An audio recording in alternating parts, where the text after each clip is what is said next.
Hi everyone, मैं हूं मोहित गोयल और आप देख रहे हैं टिप्स एंड ट्रिक्स गुरु।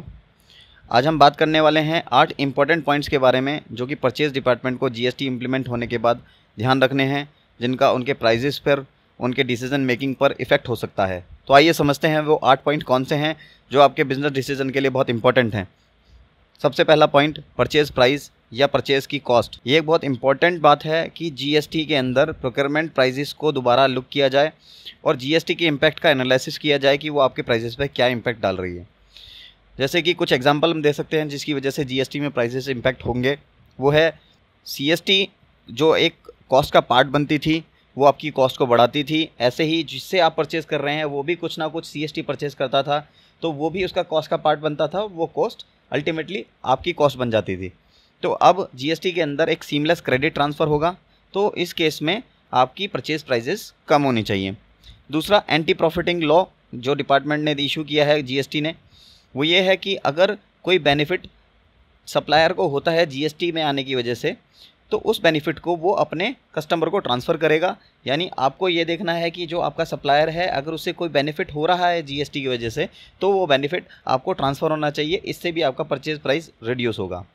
तीसरा इंपॉर्टेंट पॉइंट इसके अंदर है जो इम्पैक्ट करेगा प्राइस को, जब आप कोई विद इन स्टेट परचेज किए मटेरियल को स्टॉक ट्रांसफ़र कर देते हैं इंटरस्टेट ब्रांच में, तो प्रोपोर्शनेट क्रेडिट आपको रिवर्सल करना होता था।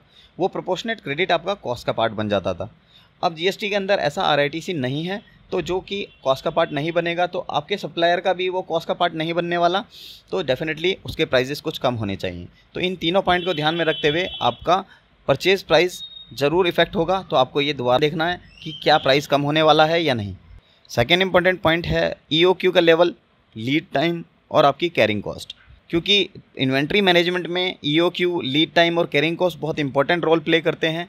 और जीएसटी के अंदर पूरा नेशन एक सिंगल मार्केट बन जा रहा है, तो आपको जोग्राफिकल लोकेशन के लिए जो कंट्रोल रहता था कि इस लोकेशन से बाहर नहीं जाना, उस केस में अब आप पूरे इंडिया से माल खरीद सकते हैं। तो आपको अपने EOQ levels, lead time, carrying cost आपको वापस प्लान करनी होगी। आपको रीलुक करना होगा कि आपको कितना क्वांटिटी आप परचेज़ करना है, क्योंकि आपके पास मल्टीपल वेंडर ऑप्शन अवेलेबल होंगे। अब जैसे कि जीएसटी में सब लोगों को एक्सपेक्टेशन है कि प्राइजेस कुछ कम होने वाले होंगे, तो हर एक कस्टमर प्राइजेस को कम कराने के लिए ट्राई करेगा। तो ये एक बेटर अपॉर्चुनिटी है परचेज डिपार्टमेंट के लिए कि वो अपने वेंडर्स को प्रोएक्टिवली जाके बात करे और अपने प्राइजेस को जितना कम करा सकता है उतना कम कराए, क्योंकि टैक्स की वजह से कुछ ना कुछ प्राइजेस में रिडक्शन ज़रूर आना है। जीएसटी एक बहुत बड़ी अपॉर्चुनिटी है परचेज डिपार्टमेंट के लिए कि वो अपने वेंडर्स की लिस्ट को बढ़ाए, उनसे नेगोशिएट करे और अपने प्राइजेस को रिड्यूस कराए।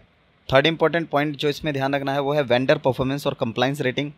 जीएसटी में एक वेंडर रेटिंग का जो कॉन्सेप्ट है वो बहुत ही क्रूशियल रोल प्ले करने वाला है, क्योंकि जिस वेंडर की कंप्लाइंसेस अच्छी होंगी उस वेंडर की रेटिंग अच्छी होगी, और जिस वेंडर की कंप्लाइंसेस ख़राब होंगी उसकी रेटिंग भी ख़राब हो जाएगी। तो कस्टमर हमेशा रेटिंग देखेगा कि किसकी रेटिंग अच्छी है, और वही आपका बिज़नेस का इम्पैक्ट डालेगा कि आप अच्छी रेटिंग वाले हैं तो बिज़नेस पॉजिटिव इम्पैक्ट कर सकता है, और ख़राब रेटिंग है तो बिज़नेस को नेगेटिव इम्पैक्ट आ सकता है।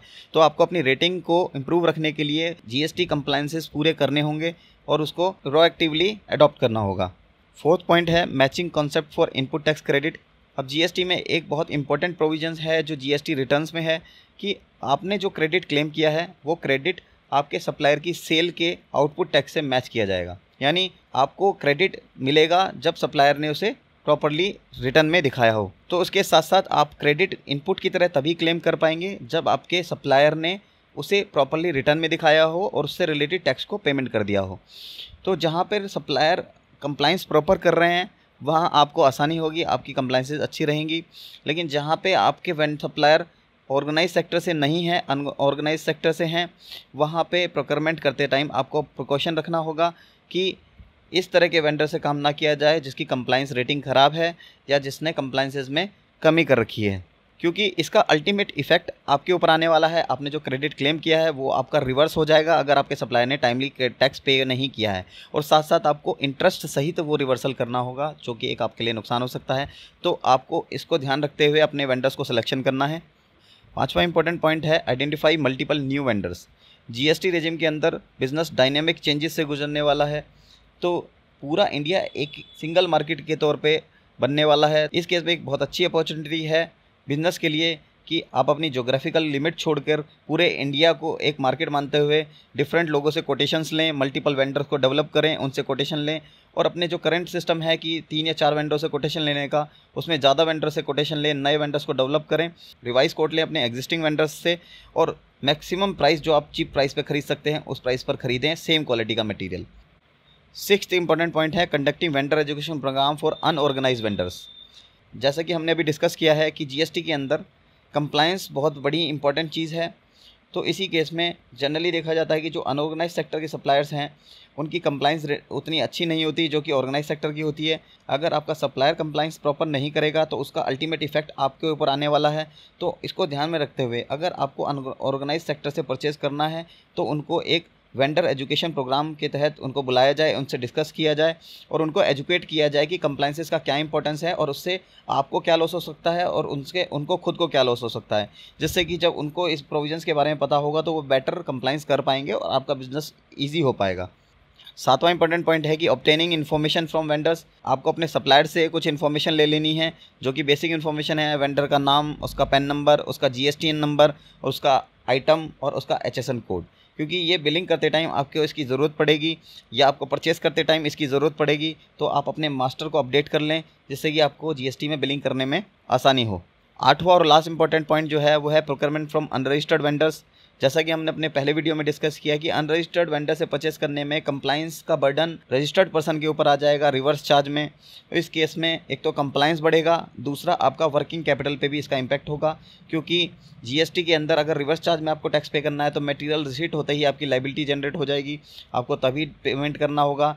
और अगर आप सप्लायर से खरीदते हैं तो उसकी क्रेडिट टर्म का फ़ायदा आपको उठा सकते हैं जो कि 180 दिन के अंदर आप पेमेंट कर सकते हैं और क्रेडिट ले सकते हैं पहले ही दिन से। लास्ट में मैं बस यही कहूँगा कि ये कोई एग्जॉस्टिव लिस्ट नहीं है, ये हमने कुछ इंपॉर्टेंट पॉइंट्स आइडेंटिफाई किए हैं। इसी तरह के और भी पॉइंट्स हो सकते हैं जिनको आपको ध्यान रखना होगा। तो आप देखिए कि आप अपने प्राइजेस को कैसे बेहतर कर सकते हैं, आप अपने बिजनेस में प्रॉफिट को बढ़ाने में कैसे कंट्रीब्यूट कर सकते हैं। एक परचेज डिपार्टमेंट का इस जीएसटी के अंदर बहुत बड़ा रोल है, प्रोएक्टिव रोल है। वो प्रोएक्टिवली अगर इसमें काम करेंगे तो काफ़ी कुछ अपनी ऑर्गेनाइजेशन के कंट्रीब्यूट कर सकते हैं। Thank you.